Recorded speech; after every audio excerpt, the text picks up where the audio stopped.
Allahumma salli ala Sayyidina Muhammad wa ala alihi wa ashabihi ajma'in, amma ba'd.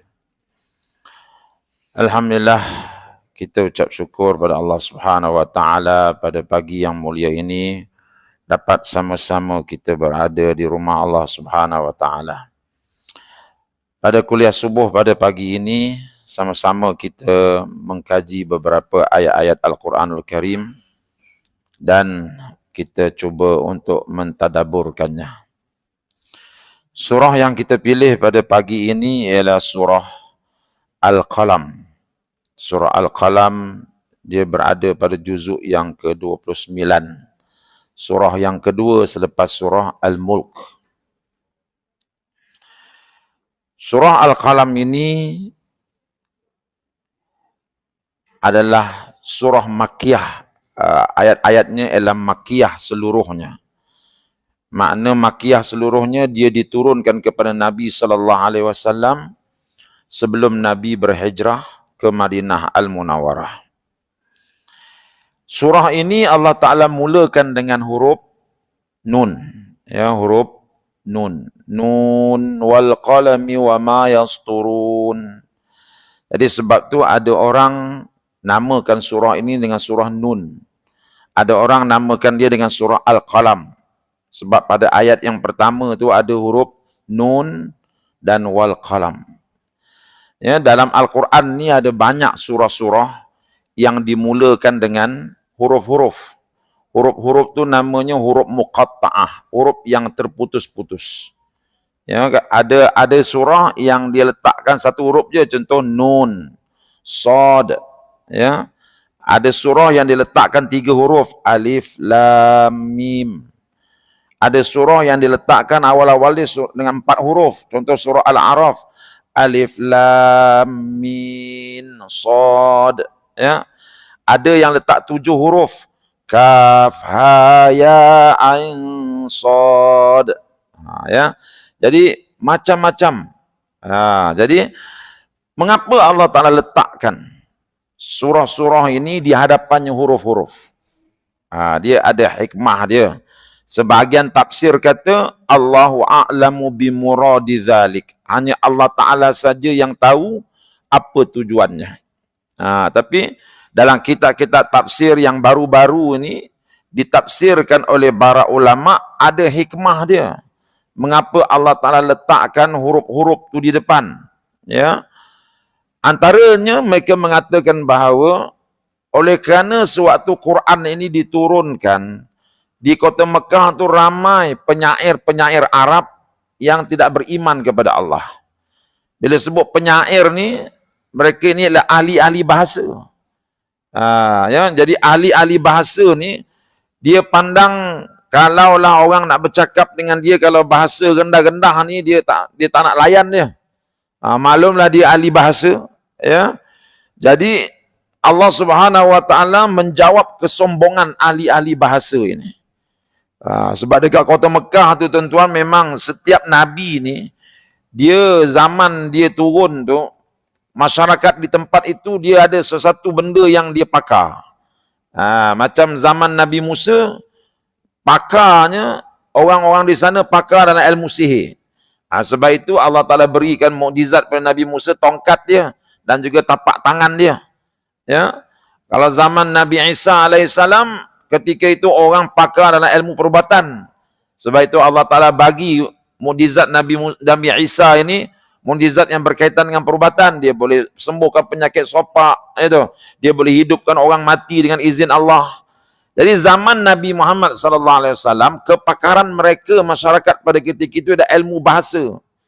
Ya, kalau kita pergi dekat depan Kaabah tu zaman dululah, ya, mereka bukan saja ada pasar rempah, mereka bukan saja ada pasar emas, ya, tetapi mereka ada juga pasar syair. Suku syair dia panggil, pasar syair. Di situ orang menjual syair. Macam kita sini jual pantun lah, sana orang jual syair, tapi berbayar. Jadi mereka buat pertandingan. Ya, buat pertandingan pagi-pagi itu orang ni baca syair, orang ni baca syair. Syair yang terbaik itu akan digantungkan di dinding Kaabah. Ya, sesuatu sampai sekarang Orang yang masuk universiti, dia ambil sastra pengajian bahasa Arab, dia wajib belajar syair-syair yang digantungkan di Kaabah ni. Dia panggil sab'ul mu'allaqat. 7 syair yang digantungkan di Kaabah. Dia kena kaji. Siapa pun ambil sastra Arab, dia kena belajar benda ni. Dia panggil syair jahili. Syair-syair jahiliah yang sangat tinggi nilai dia. Jadi pada masa itu, ramai penyair-penyair ni tak beriman pada Allah. Jadi Allah nak cabar ilmu mereka. Allah nak mengecilkan mereka.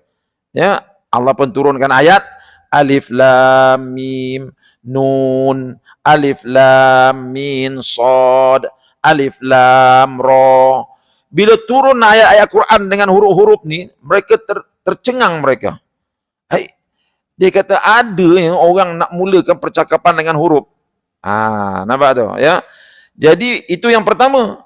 Allah nak menyentap ilmu mereka tu. Kita ni ahli bahasa, tak pernah kita terfikir nak mulakan syair kita dengan huruf. Macam kita lah orang Melayu. Ya, mana ada orang Melayu mulakan syair dia A, B, C, D. Itu, kau umpama bulan. Mana ada? Kan? Jadi Allah Ta'ala nak menyentap perasaan mereka tu. Allah mulakan bicara dia dengan huruf. Jadi penyair-penyair ni terasa bahawa tak cerdik juga kita ya. Gitu. Yang keduanya, Allah Ta'ala nak mencabar mereka. Sekarang ini Quran aku ni turun dalam bahasa Arab. Dan dia juga turun penulisannya dengan tulisan Arab. Kamu wahai penyair bercakap dalam bahasa Arab, menulis pun dalam bahasa Arab. Kita sama-sama Arab. Oleh itu, kalau betul Quran aku ni tak betul pada pandangan kamu, kamu buatlah satu surah. Sependek surah Inna A'tayna tu, jom kita lawan tengok. Siapa lebih tinggi mutu nilai bahasanya. Allah Ta'ala cabar tu. Ya. Dalam surah Baqarah Allah kata apa? Wa in kuntum fi raibim mimma nazzalna ala abdina fa'tu bi suratim min mithli wad'u syuhada'akum min dunillah in kuntum shadiqin. Kalau kamu semua ni ragu-ragu tentang Quran yang aku turunkan kepada Muhammad SAW, fa'tu bi surah. Sila bawa datang satu surah. Ya, wad'u syuhada'akum min dunillah. Panggillah penolong-penolong kamu selain daripada Allah. Siapa selain daripada Allah? Jin ke manusia ke? Datang. Buat satu surah, kamu tolong menolong. In kuntum shadiqin, kalau kamu orang benar. Sampai sekarang tak ada siapa yang mampu menandingi kehebatan Al-Quran. Ya, padahal yang melawan tu penyair-penyair Arab tu yang pandai-pandai bahasa Arab, menulis dengan tulisan Arab. Sebab itu Allah Ta'ala mulakan ayat dia dengan Nun. Aku turunkan Quran dengan tulisan Arab, aku turunkan Quran dengan bahasa Arab, kamu pun cakap Arab, sila buat Quran macam aku punya. Jadi bila mereka tak mampu, barulah penyair-penyair ni angkat muka nak mendengar apa Allah Ta'ala nak sarankan. Kalau tidak, tak nak mereka dengar. Sebab apa? Kami penyair, kami ni ada bahasa yang tinggi, Quran ada apa? Jadi bila Allah sentap mereka dengan huruf ni, baru mereka angkat muka nak dengar apa yang Quran nak cakap. Ya, itu Nun. Wal qalami wa ma yasturun. Apa maknanya? Demi pena. Waw tu huruf qasam, huruf sumpah. Qalam tu pensil. Allah bersumpah dengan pensil. Allah bersumpah dengan pen. Ya. Wa ma yasturun, dan apa yang mereka tuliskan. Ya. Jadi dalam ayat ini Allah bersumpah dengan pen dan apa yang mereka tuliskan. Tulis dengan apa? Tulis dengan pen lah. Mengapa Allah Ta'ala bersumpah dengan pen ini? Apa pentingnya pen ini? Jadi Allah Ta'ala ni dalam setiap apa yang dia bersumpah, perkara itu penting pada mata manusia. Bukan pada mata Allah. Ya. Penting pada mata manusia. Allah bersumpah dengan matahari. Wasyamsi wa duhaha. Sebab apa? Sebab matahari penting kepada manusia. Ya. Allah Ta'ala bersumpah dengan macam-macam lagi. Ya. Di sini Allah bersumpah dengan pena. Sebab apa? Sebab pena ini, pen ataupun pensil ini, satu perkara yang sangat penting dalam hidup manusia. Kalau tak ada pen, kalau tak ada pena, boleh berkembang ke ilmu. Ya tak? Kalau nak berdasarkan kepada ingatan kita sajalah, main dengar-dengar gitu aja, agaknya ilmu boleh berkembang kah? Mana boleh berkembang? Ya, tak boleh berkembang. Tak boleh berkembang. Ya, kalau sekadar kita dengar-dengar gitu, dia mesti dicatat. Sebab itu anak-anak kita pergi sekolah, kita akan bekalkan dia dengan pen, bekalkan dengan pensil, apa cikgu cakap, catat. Kan? Kerja rumah kena buat dengan pen, dengan pensil. Ya, apa benda pun mesti dengan pen, dengan pensil. Barulah ilmu itu dapat disimpan, barulah ilmu itu dapat berkembang. Kalau tidak, tak boleh. Sebab itu Allah bersumpah dengan pen. Dan qalam ini tuan-tuan, qalam ni tak kiralah qalam yang ada pada Allah ataupun qalam yang ada pada manusia. Dan Allah Ta'ala juga bersumpah dengan pen ini, sebab pen ni ialah makhluk yang pertama sekali dicipta oleh Allah Subhanahu Wa Ta'ala. Ya, punya banyak makhluk dalam dunia ni, ya, termasuklah malaikat, termasuklah jin, termasuklah setan. Ya, yang pertama sekali Allah Ta'ala cipta ialah pen. Ini disabitkan dengan hadis-hadis Nabi sallallahu alaihi wasallam yang sahih. Ya, kata Sayyidina Abu Hurairah, sami'tu Rasulullah sallallahu alaihi wasallam yaqul, aku dengar Nabi sallallahu alaihi wasallam bersabda, inna awwala syai'in khalaqahu Allahu al-qalamu. Sesuatu yang makhluk yang pertama diciptakan oleh Allah adalah pena. Thumma khalaqan nuna wa huwa dawah. Kemudian selepas Allah Ta'ala cipta pen itu, Allah pun mencipta nun. Apa itu nun? Iaitu dawat. Lepas cipta pen, Allah Ta'ala cipta dawat. Ya, summa qala, kemudian Allah berkata kepada pen, uktub ma huwa kainun min amalin au athalin au rizkin au ajalin. Allah kata, tulislah apakah yang akan terjadi, yakni amal perbuatan, akibat, rezeki ataupun ajal. Lalu pena pun menulislah apa yang diperintahkan oleh Allah. Itu summa khatama alal qalam falam yatakallam ila yaumil qiyamah. Lalu pena pun menulis apa yang terjadi dan apa yang akan terjadi sampai hari kiamat. Kemudian Allah meletakkan pen, lalu ia tidak boleh berbicara lagi sampai hari kiamat. Jadi itulah dia pen. Itu segala takdir-takdir yang akan berlaku pada kita ni, semuanya ditulis oleh pen yang ada pada Allah Subhanahu Wa Taala. Jadi itu dia. Ya, qalam ini ialah makhluk yang pertama Allah Taala cipta atas dunia ini, di atas alam buana ini. Jadi sebab itu Allah Ta'ala bersumpah dengan pen. Dan apa yang mereka tuliskan. Wama yasturun, artinya apa yang mereka tuliskan. Itu yang penting tu. Ya. Baik. Seterusnya Allah Ta'ala berfirman pada ayat yang kedua. Ma anta bi ni'mati rabbika bimajnun. Dengan kurniaan Tuhanmu, engkau wahai Muhammad bukanlah orang yang gila. Ya. Dalam ayat ni Allah beritahu, wahai Muhammad sallallahu alaihi wasallam, apa yang aku berikan kepada engkau, kurniaan Allah kepada engkau. Apa dia Allah Taala beri pada Nabi Muhammad? Islam. Allah beri pada dia wahyu. Dengan wahyu yang aku berikan kepada engkau ni, engkau bukan orang gila.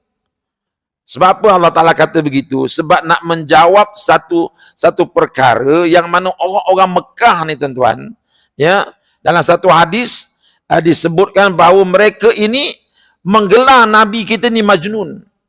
Nabi kita tu gila. Dia kata Muhammad tu gila tu. Ya, thumma syaitan, Muhammad tu syaitan. Ini dua gelaran mereka pada Nabi.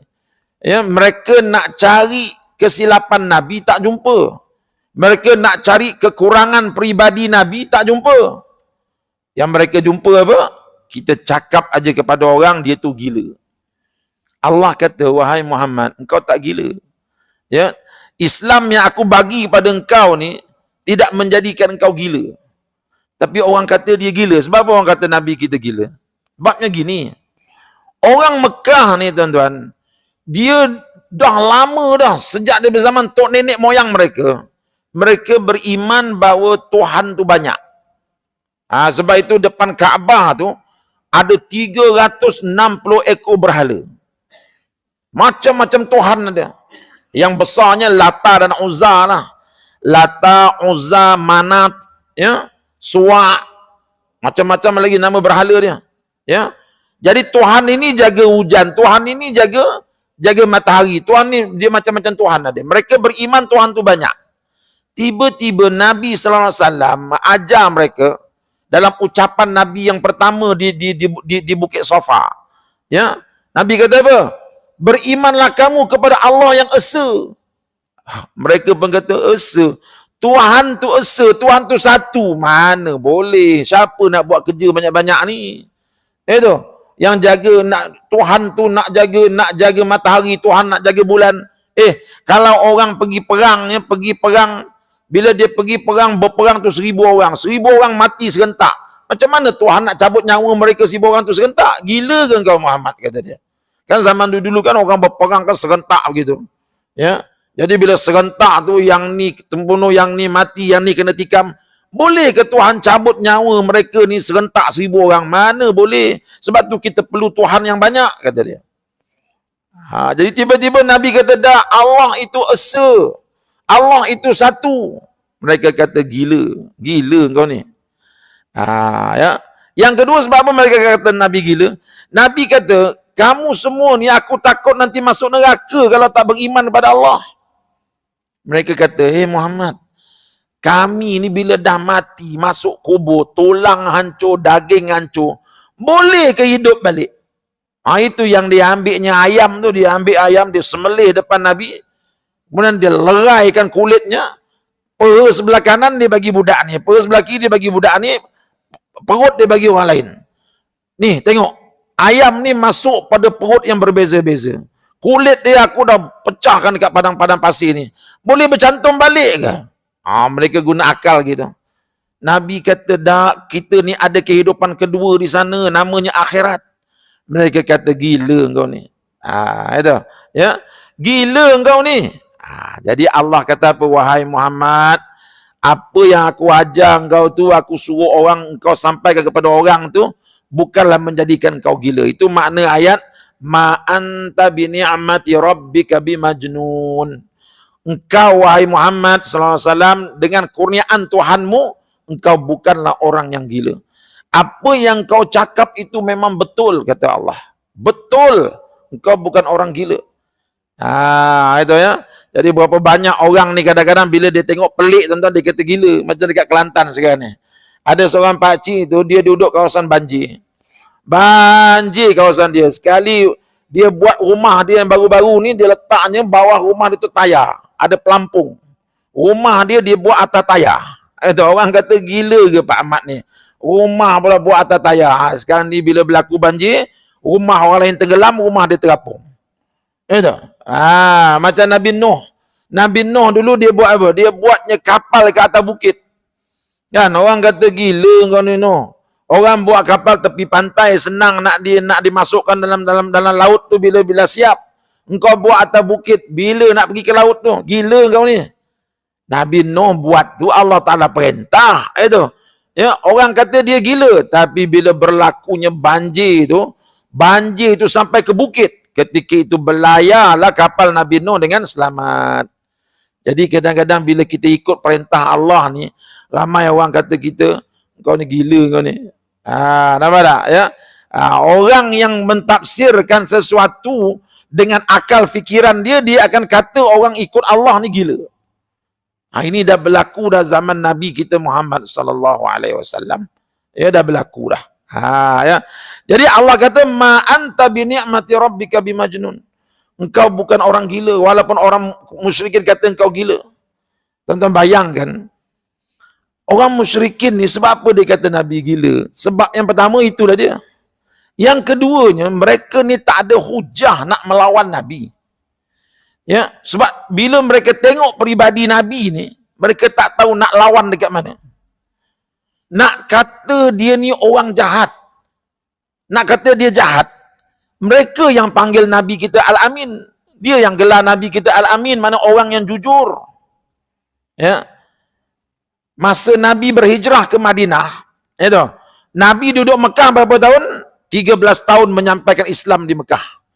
Dalam masa 13 tahun tu orang musyrikin dia cakap macam-macam kepada Nabi. Tapi waktu yang sama bila mereka nak pergi bermusafir jauh-jauh, mereka pakat tinggalkan barang-barang dia dekat rumah Rasulullah. Wahai Muhammad, kami nak pergi sana, kami nak pergi sini, mungkin 2-3 bulan baru balik. Tolong jaga barang-barang kami. Ya. Dia tinggalkan, ini dipanggil wada'i'. Kalau kita belajar dalam ilmu fiqh, dia panggil wada'i'. Meninggalkan barang di rumah orang untuk dijaga sebagai amanah. Walaupun 13 tahun Nabi duduk Mekah, mereka lawan Nabi, mereka kata dia gila lah, mereka kata dia jahat lah. Tapi bila mereka nak bermusafir, mereka akan tinggalkan barang kat rumah Nabi. Apa bukti dia? Bukti dia masa Nabi nak berhijrah tu. Nabi berhijrah, dia tinggalkan Sayyidina Ali. Dia kata, Ali, aku nak pergi berhijrah ke Madinah, ni barang-barang yang orang tinggal kat rumah aku ni banyak ni sebagai amanah. Engkau tolong kembalikan kepada orang ramai. Di sini menunjukkan bahawa walaupun mereka kata Nabi kita gila, tetapi mereka tetap hantar barang-barang berharga mereka ke rumah Nabi bila mereka nak bermusafir. Ini menunjukkan bahawa mereka ni cakap Nabi kita tu gila, bukan sebab dia gila. Mereka pun tahu dia tak gila. Tapi kerana mereka tak ada modal nak lawan Nabi. Tak ada modal. Nak kata dia jahat, kita panggil dia Al-Amin, orang yang jujur. Itu, tak ada. Nampak tu? Akhir sekali mereka kata dia ni gila. Orang kata nak menyedap mulut saja. Sebab mereka tak jumpa satu hujah pun nak memburuk-burukkan peribadi Nabi. Ini dia kehebatan kepribadian Nabi. Sampai musuh dia tak jumpa apa benda nak cakap tentang dia ni. Kalau kita ni lah, orang-orang, kalau kita ni lah orang kata, dia tu aku tahu semuanya. Aku tahu semuanya. Tapi Nabi ni orang cari tak jumpa. Apa benda kita nak kritik dia ni? Tak jumpa. Nampak tu ya? Sehingga Abu Sufyan, dia musuh Nabi tu. Ya, bila dia pergi berniaga di negeri Rom, Raja Rom panggil dia pergi istana. Kamu orang Mekah ya? Ya. Aku nak tanya, di Mekah tu ada seorang laki-laki mengaku jadi Nabi. Apa pandangan kamu terhadap dia? Dia pernah berbohong ke? Kata Abu Sufyan, dia tidak pernah berbohong kepada kami. Daripada muda sampai ke sekarang, dia orang yang jujur. Habis tu mengapa kamu tak ikut dia? Abu Sufyan tersenyum. Ya, makna Abu Sufyan ni pun walaupun dia musuh Nabi, dia jumpa orang, dia kata Muhammad ni orang baik, tak pernah berbohong. Tapi itulah manusia ni tuan-tuan, bila dalam perut dia ada perangai dengki, dia akan keluarkan kejahatan-kejahatan orang, tak nampak kebaikan orang, walaupun kebaikan itu sejelas matahari di siang hari.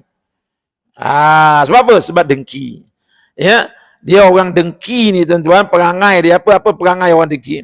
Dia bercita-cita supaya orang nampak kejahatan musuh dia. Dan nikmat yang ada pada musuh itu akan cepat hilang. Itu orang dengki.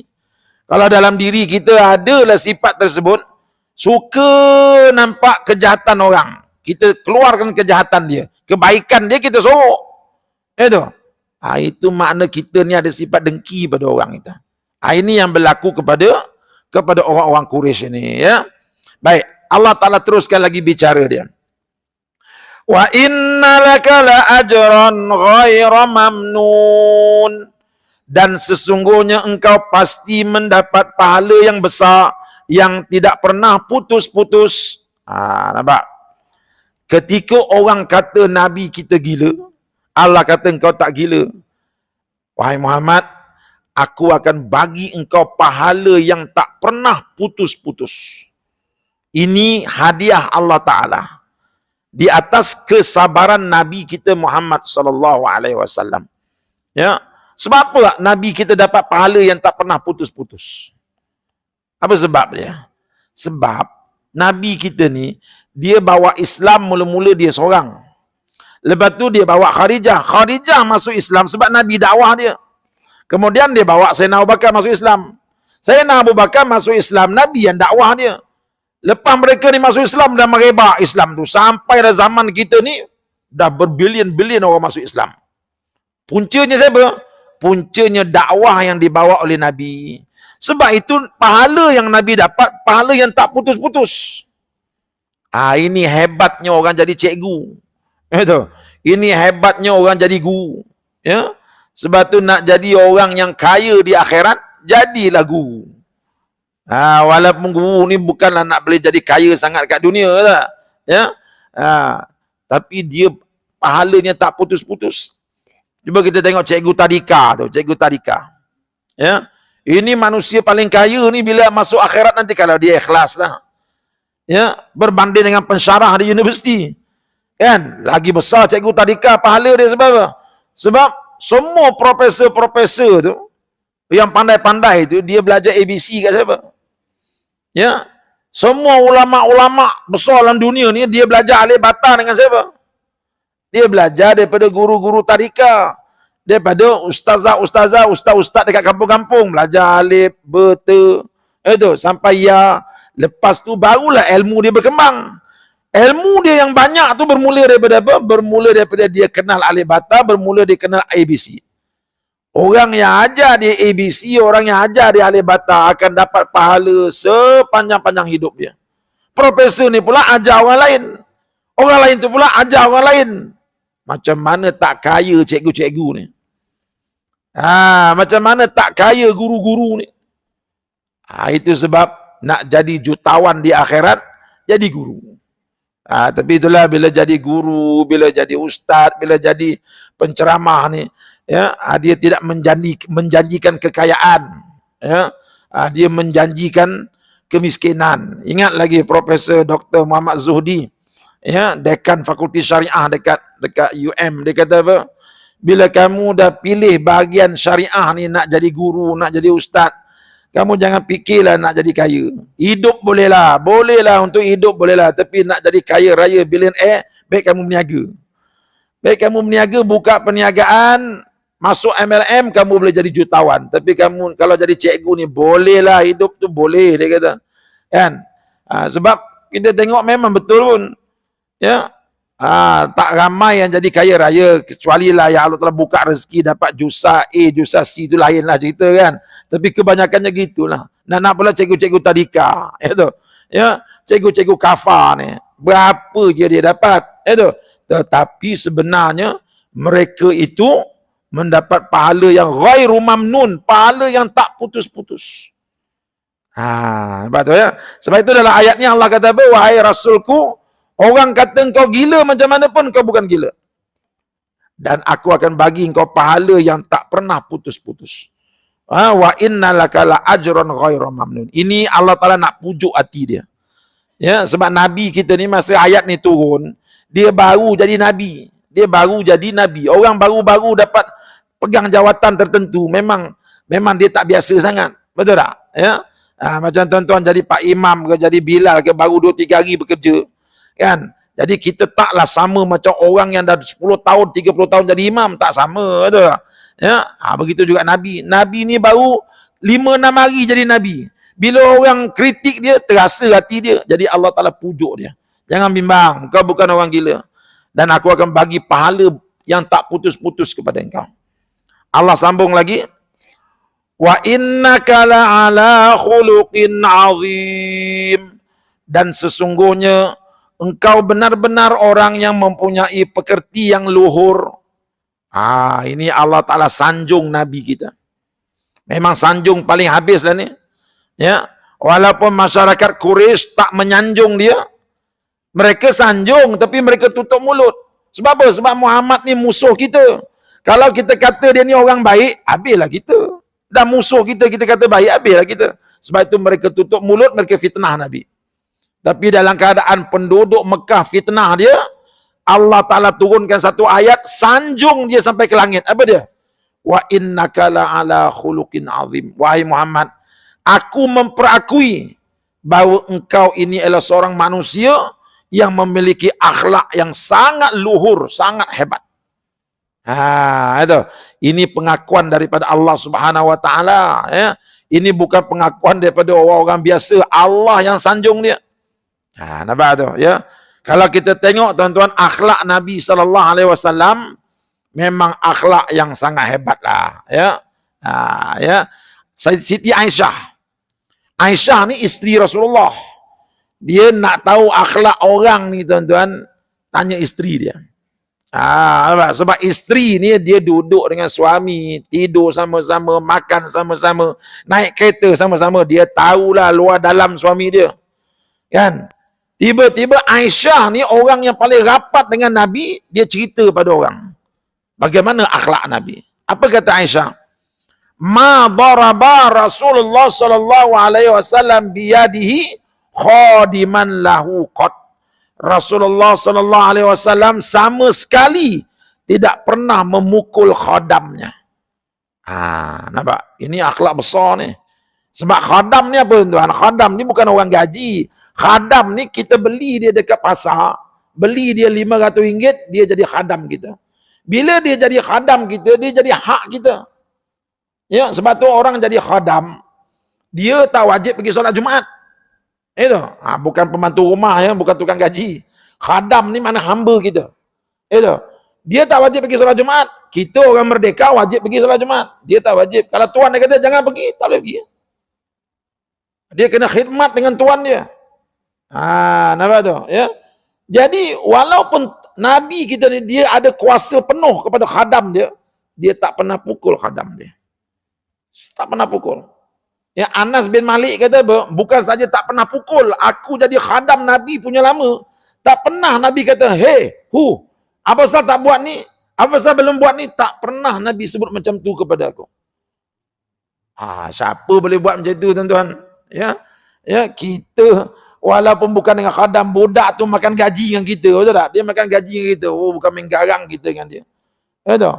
Nabi, khadam dia, orang yang Nabi boleh jentik, ikut hak dia boleh jentik lah, sebab dia punya.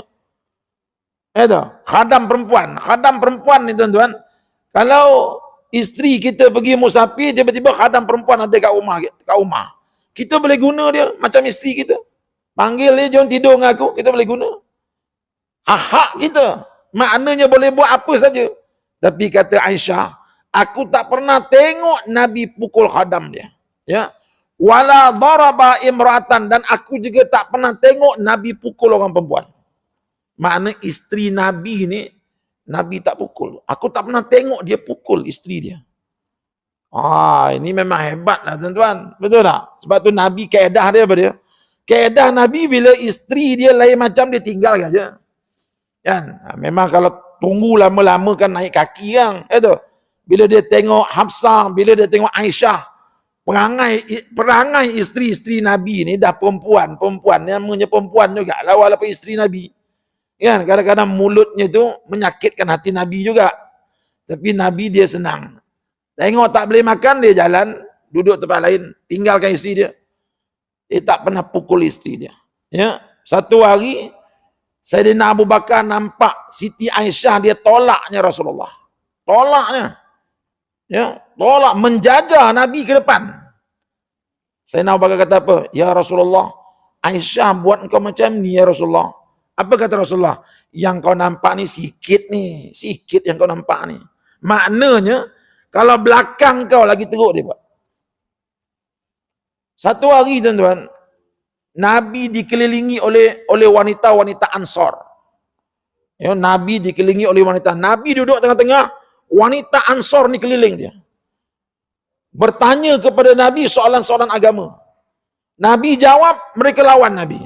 Suara mereka tinggi. Tinggi suara. Sayyidina Umar dia dekat luar, dia tengok apa hal perempuan-perempuan ni cakap suara tinggi kat Rasulullah ni. Sayyidina Umar masuk aja, perempuan-perempuan ni lari duduk belakang langsir. Lari duduk belakang langsir.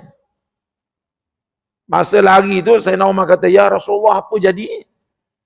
Kan? Mana yang bising-bising tadi? Rasulullah kata, duduk belakang langsir ni, lari lah. Kau masuk dia lari. Kata Umar, Sayyidina Umar pergi belakang langsir tu, kau buat apa gini kat Rasulullah? Mengapa kau takutkan aku tetapi kau tak takutkan Rasulullah? Mengapa kau hormat aku tapi kau tak hormat Rasulullah? Kata perempuan tu, kami takut dengan kau Umar sebab kau keras. Adapun Nabi dia tak macam kau. Sebab tu kami berani tinggi suara depan dia. Tapi Nabi tak marah pun macam kau. Nabi tak marah perempuan tinggi suara depan dia. Nabi dengar. Umar masuk lari semua. Apa tak? Ini hadis sahih. Kan menunjukkan apa? Menunjukkan Nabi ni dengan perempuan ni, dia bukan macam kita dengan orang lelaki-lelaki. Nabi biar aja. Ya. Kan ada satu cerita yang Nabi balik rumah. Nabi balik rumah, tengok-tengok isteri dia semua bergabung tenaga, protes dia. Biasa isteri Rasulullah ni dia payah nak bergabung sebab mereka ni ada dua kumpulan. Manalah orang hidup bermadu macam itulah kan. 9 isteri Rasulullah bergabung gitu duduk, tunggu Rasulullah balik. Balik buka pintu tengok, ramainya isteri. Apa hal semua ni? Siti Aisyah pun kata, ya Rasulullah, ya, dulu engkau ni orang susah. Sekarang ni engkau dah senang. Engkau dah pegang jawatan sebagai ketua negara Madinah. Income pun dah tinggi. Itu. Jadi bagilah kami peruntukan yang lebih sikit. Itu. Kalau dulu engkau bagi 200 sebulan, sekarang ni income dah tinggi bagi 500. Macam itulah lebih kurang. Kan?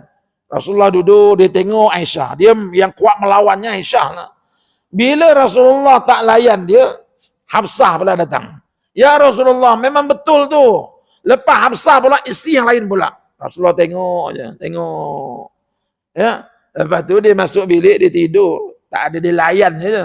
Cakap lah apa pun. Tapi Rasulullah tak adalah dia lempang seorang-seorang. Ya, bangsa tak sedar diri, orang bagi 200 tak sedar diri. Tak ada kata gitu. Itu. Dia dengar, dia masuk bilik. Tak ada dia layannya. Tak ada dia marahnya. Allah Ta'ala dengar Aisyah dengan Hafsah ni tak bersyukur dengan pemberian Rasulullah. Nak minta tambah pula lagi. Rasulullah ni memang cara dia tak bagi isteri dia bermewah. Dia boleh bagi, dia boleh bagi benda tu, tapi dia tak mau isteri dia bermewah. Isteri pula minta. Memang betul lah kena minta. Dulu bawang harga RM5 sekilo, sekarang ni dah 30. Kena minta lah, contoh gitu. Tapi Rasulullah tak bagi. Dia masuk bilik, Jibril pun turun. Turun Jibril, rupanya pertengkaran itu didengari oleh Allah. Allah dengar, Allah kata, Jibril, turun sekarang ni. Sampaikan wahyu aku ni. Itu yang ada dalam surah Tahrim tu. Ya ayyuhan nabi, qul li azwajika in kuntunna turidna dunya wa zinataha fata'alaina umatti'kunna wa usarrihkunna sarahan jamila. Wahai Nabi, beritahu isteri-isteri engkau tu. Isteri yang mana?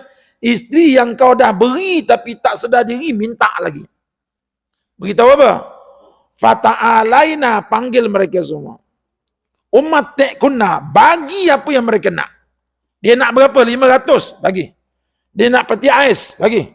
Bagi semua. Apa yang mereka nak, bagi ya Muhammad. Allah perintah supaya bagi. Tapi lepas tu apa kata Allah?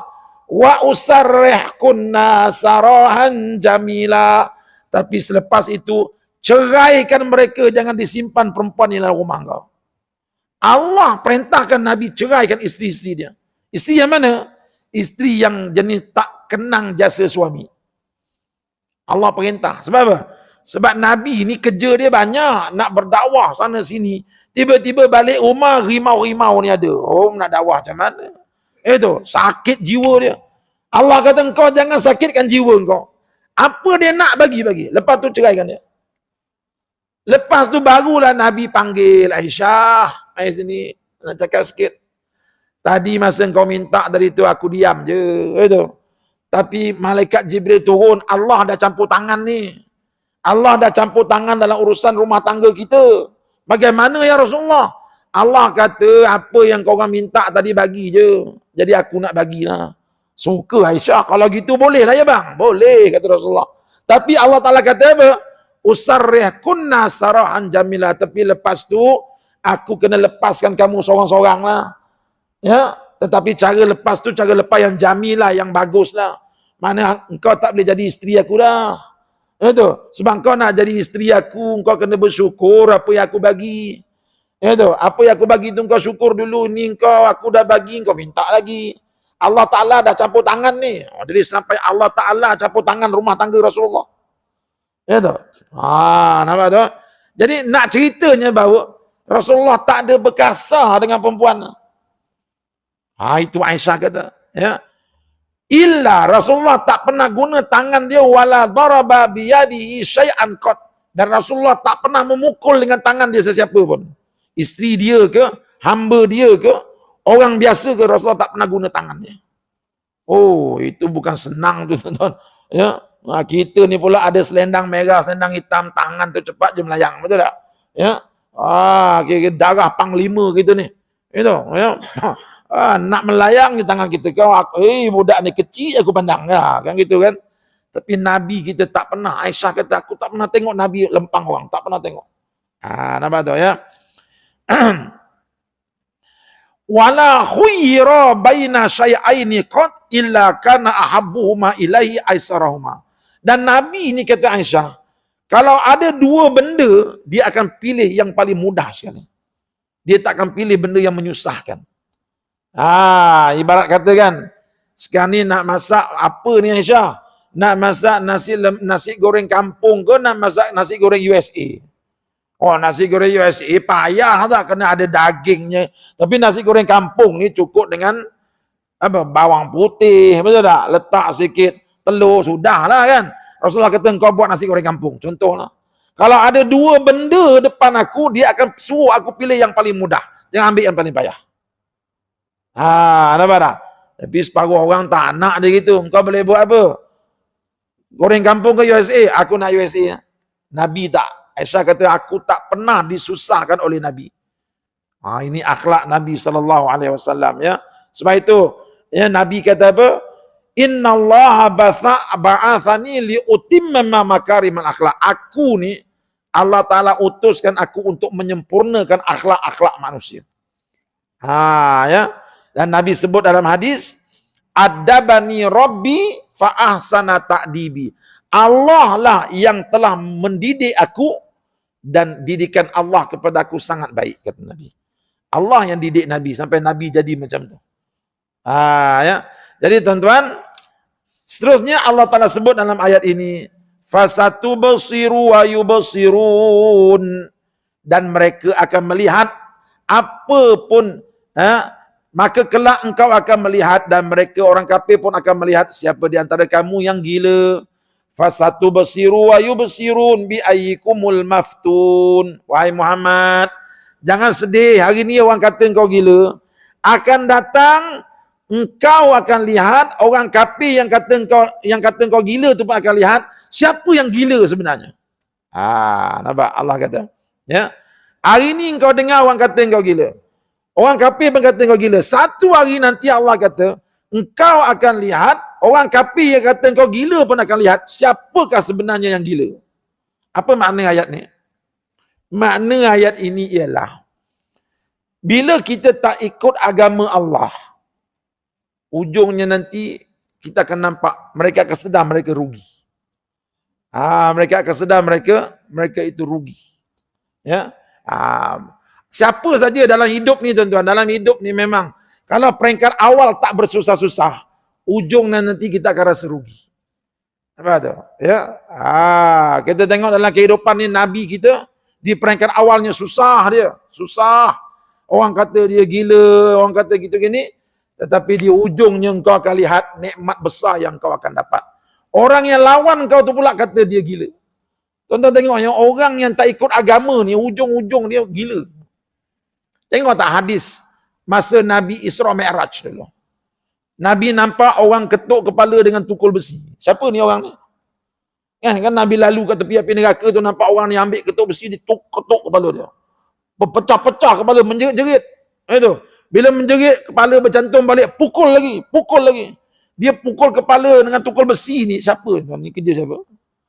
Ni kerja orang gila. Sebab apa dia gila? Sebab waktu atas dunia dulu dia tak semayang. Allah suruh semayang, dia tak semayang. Allah suruh semayang, tak nak semayang. Semayang bukan lama, 10 minit je paling lama.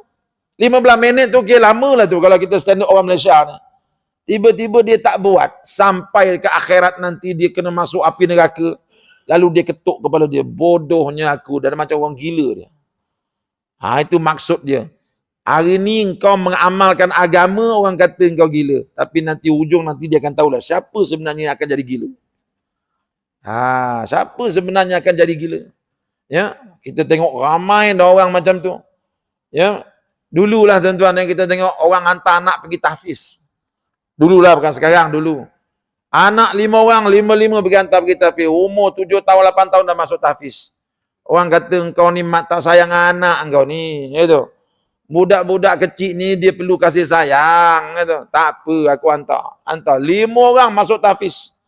Orang kata dia gila. Kan? Orang kata dia tak sayang anak. Sekarang ni selepas 25 tahun, 5 orang ni, yang ni jadi peguam yang hafiz Quran. Yang ni jadi doktor yang hafiz Quran. Yang ni jadi lawyer yang hafiz Quran.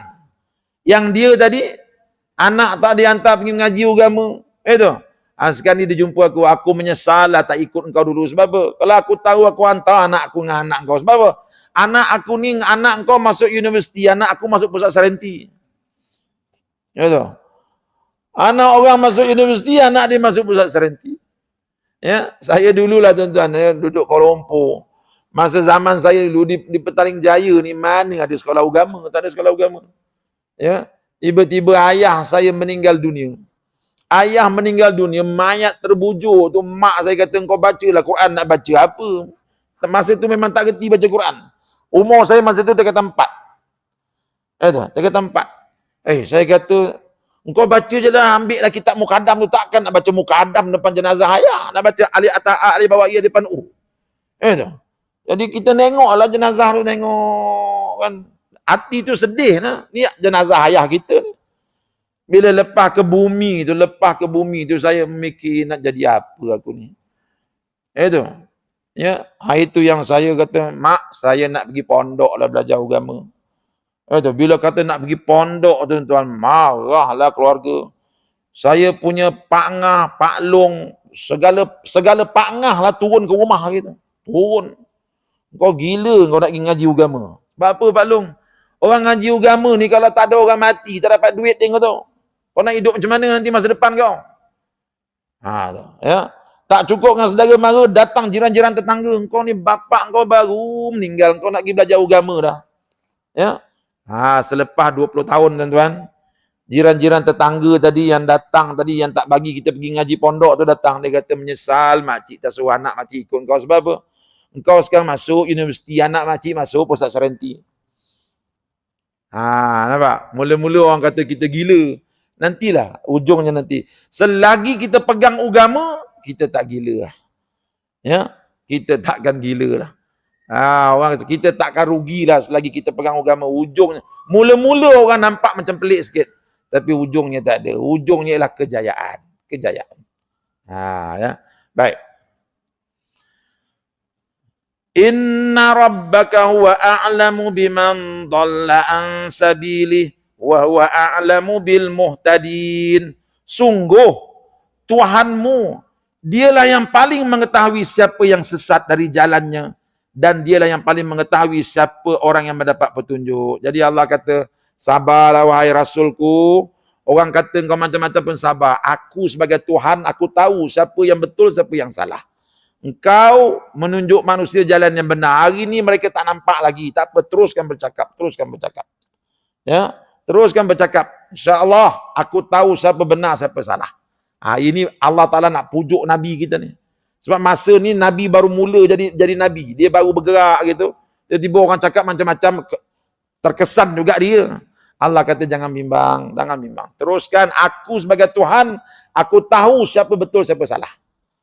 Nampak tak? Ya? Jadi ayat-ayat ini tuan-tuan memberi semangat kepada Nabi. Juga memberi semangat kepada kita. Ya? Memberi semangat kepada kita. Saya jumpa tuan-tuan. Lu masa di Kelantan lah. Ada satu orang tua. Dia subuh ni memang tak pernah tinggal lah. Kami di pondok tu bila dengar bunyi motor dia, memang dia akan datang solat subuh. Ya, memang tak tinggal. Tanya dia berapa lama dia haji solat subuh tak tinggal berjemaah ni. Dia kata daripada muda lah. Umur dah dekat-dekat 60 tuan-tuan, tapi nampak remaja lagi. Tak makan tua dia. Kan? Kadang-kadang hujan lebat, rebas ke, datang dia solat subuh. Orang kampung kata, dia itu orang ke bukan orang tu. Tu. Musim banjir, ada dia kat masjid sembahyang berjemaah. Itu orang ke bukan orang tu. Orang rasa pelik kat dia. Ya? Tapi masa tu kami tak tahu lagi lah. Yang kita tahu dia tak makan tua. Tak makan tua. Jadi bila kita dah besar ni, kita belajar baca, jumpa satu kajian yang dibuat oleh orang Eropah. Orang Eropah buat kajian. Dia kata apa? Untungnya orang Islam ni, dia kata. Sebab apa? Sebab orang Islam ni pagi-pagi dia pergi masjid semayang. Bila dia pergi masjid semayang, dekat langit kita ni, dia kata kalau kita pandang ke atas, langit kita waktu pagi ni warna dia ungu. Dia kalau petang tu warnanya oren. Warna oren ni sangat bahaya, Nabi pun tak bagi kita duduk luar rumah. Sebab apa? Ini waktu setan berkeliaran. Warna remang oren tu, setan ambil kekuatan kat situ. Itu yang Nabi kata, masuk rumah, tutup tingkap, periuk semua tutup. Masa tu setan sedang mengambil kekuatan. Tapi waktu pagi ketika langit berwarna ungu tu, ini kekuatan untuk manusia dapat tenaga. Jadi siapa-siapa yang pergi sembahyang ke masjid tu, lalu di bawah langit ungu ni, dia akan dapat satu tenaga yang kuat. Jadi bila dia datang tu, hari-hari tu dia akan dapat tenaga tersebut. Hari-hari. Saya masa kena COVID baru ni, bila saya baca kajian ini, saya kena COVID 2 kali. Jadi kena berasing lah, saya penduduk berasing dengan orang, duduk sorang-sorang. Ya, jadi pukul 5 tu saya dah duduk dah berjemur dah dekat luar. Bukan berjemur dengan matahari, berjemur nak dapatkan tenaga ungu tersebut. Ya. Jadi masa tu saya jaga mak saya pun COVID juga, kami berdua duduk berasing. Jadi selepas beberapa hari mak saya memang flat lah, memang tak boleh bangun dah. Dah jadi macam kertas. Ambulan pun ambil ambulan. Jadi saya masih lagi dikarantinkan. Tapi saya tiap pagi saya berjemur bawah cahaya ungu tu. Ya. Kemudian doktor panggil, KKM panggil, pergi cek, tengok. Dia kata, encik negatif, encik tak positif. Saya jaga mak saya peluk mak saya mandi, saya peluk sebab saya positif juga macam dia. Dan dia kata, kami dah cek encik negatif. Saya kata, macam mana negatif? Saya jaga orang COVID, mak saya tahap 4. Macam mana pula saya tak ada COVID? Dia kata, tak ada, negatif. Buat 2 kali ujian pun negatif. So, saya terfikir, wah, berkemungkinan lah ini cahaya ungu yang ada. Jadi saya teringat kepada pakcik tersebut yang dah 60 tahun tapi tak makan tua, berkat dia datang subuh tak tinggal, terkena dengan cahaya ungu. Ini kajian ni dibuat oleh orang putih di Eropah. Itu. Sebab tu kita tengok banyak hadis-hadis Nabi menyuruh kita supaya keluar untuk pergi solat subuh berjemaah di masjid. Bukan saja kita dapat pahala, tetapi baik untuk kesihatan kita. Itu. Dan bila kita tengok doa yang Nabi baca pun doa cahaya. Nabi setiap kali dia pergi subuh, apa doa dia baca? Allahumma nawwir qalbi binuri hidayatika. Itu. Allahumma ja'al fi qalbi nura. Ya Allah, jadikanlah pada hatiku cahaya.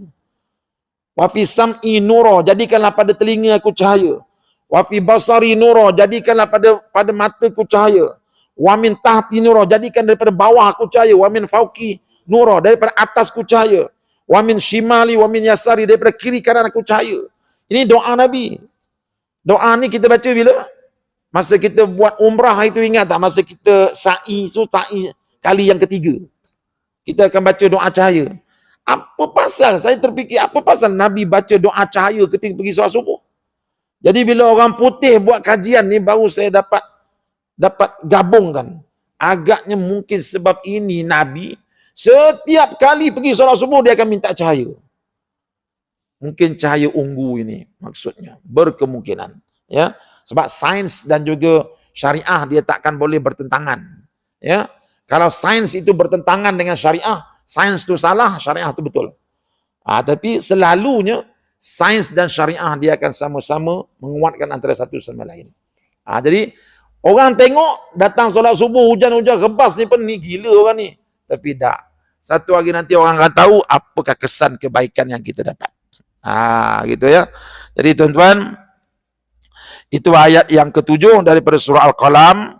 Saya rasa cukuplah sekadar itu yang dapat disampaikan pada pagi ini, mudah-mudahan ada kebaikannya.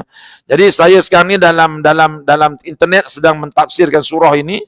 Jadi kalau tuan-tuan nak ikuti seterusnya, bolehlah pagi-pagi pukul 7.30 buka saya punya link tafsir dan saya akan siarkan secara langsung ya untuk tuan-tuan pentafsiran surah ini. Habis surah ni kita pergi surah lain.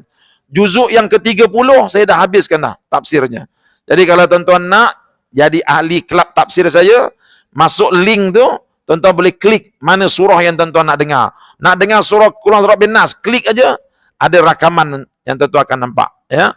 Jadi kita nak tolong tuan-tuan, mudah-mudahan tuan-tuan akan dapat tahu setiap ayat Quran tu apa tafsiran dia, apa maksud dia. Mudah-mudahan ada kebaikannya kepada kita. Itu sajalah daripada saya. Terima kasih kepada Masjid Bukit Pasir kerana sudi mengizinkan saya menyampaikan kuliah subuh pada pagi ini. Walaupun malam tadi memang tak sempat sangat untuk berikan keadaan yang tidak mengizinkan ya. Itu sajalah daripada saya. Aqulu qauli hadza wa astaghfirullahal azim li wa lakum. Assalamualaikum warahmatullahi wabarakatuh. Bismillahirrahmanirrahim. Alhamdulillahirabbil alamin. Wassalatu wassalamu ala rasulil amin wa ala alihi wa ashabihi ajmain. Allahumma nawwir qulubana binuri hidayatika kama nawwartal arda binuri syamsika abadan abada. Ya Allah, terangkanlah hati kami dengan cahaya hidayah darimu seperti mana engkau telah terangkan dunia ini dengan cahaya mataharimu. Rabbana atina fid dunya hasanah wa fil akhirati hasanah wa qina azaban nar. Walhamdulillahi rabbil alamin. Taqabbalallahu minkum.